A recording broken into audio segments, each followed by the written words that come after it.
It is especially important for DoD and VA to get these mental health screens right, given the heightened risks of suicide and other challenges that service members face.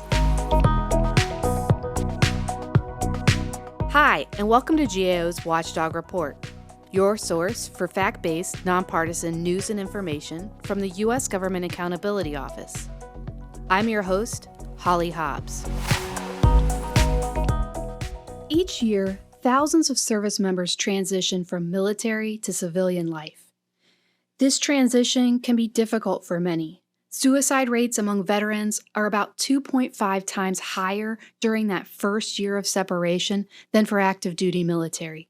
Both the Departments of Defense and Veterans Affairs require mental health screenings for service members as part of this transition, but how effective are these efforts? We'll find out more from GAO's Alyssa Hundrup, who led work for a new report on this issue. Thanks for joining us. Thanks for having me, Holly. So, Alyssa, maybe we could start with, as they're leaving the military, service members are supposed to get a mental health screening. What all are they screening for? What are they looking for? Yeah, so as you noted, the transition from military to civilian life is a particularly vulnerable time for service members. So to ensure access to mental health care or to suicide prevention services, VA and DoD are supposed to conduct mental health screenings prior to their separation. Now, they've decided to do this through the use of a joint separation health assessment. And within that, there are 5 mental health screens. So there's a screen for depression, for suicide risk, for alcohol use, PTSD, and then violence risk.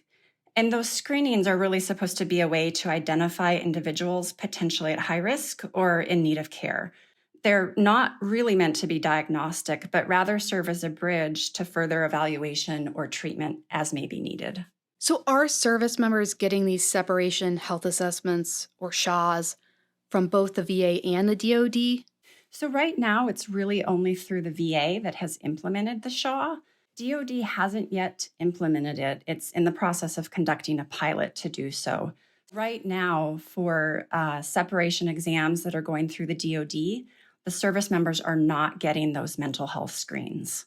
Now, if a service member is applying for disability claims, meaning that they have an illness or an injury, and they're going through the disability process, they would go through the VA. And in that case, they would get the 5 mental health screens because VA has implemented the SHA. It first did that in April of 2023. And since then, VA has done 59,000 of those exams out of about 210,000 service members separating. So that means that about a quarter of the service members are getting mental health screens as called for upon separation. We looked at these SHAs. Did we find out anything about how reliable they are or how effective they are? Yeah, we did. So we looked at the 5 mental health screens within the SHA, and we looked to see whether or not they're validated.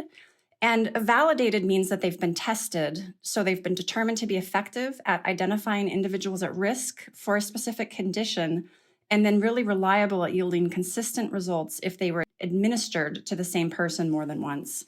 So research really shows that without that, it can question the effectiveness or the reliability of using that tool. So across the 5 screens, we found that 2 of the tools, they were using validated tools, and that was for depression and for suicide risk. For 2 of the other tools, for alcohol and PTSD, the departments are using validated tools, but then they modified those tools in the screens. So for example, for PTSD, they removed a preliminary question about responding to traumatic events. And then lastly, for the violence screen, we found that was not a validated tool. The departments explained that they had that screen in other health forms, so they included it in the SHA for consistency reasons.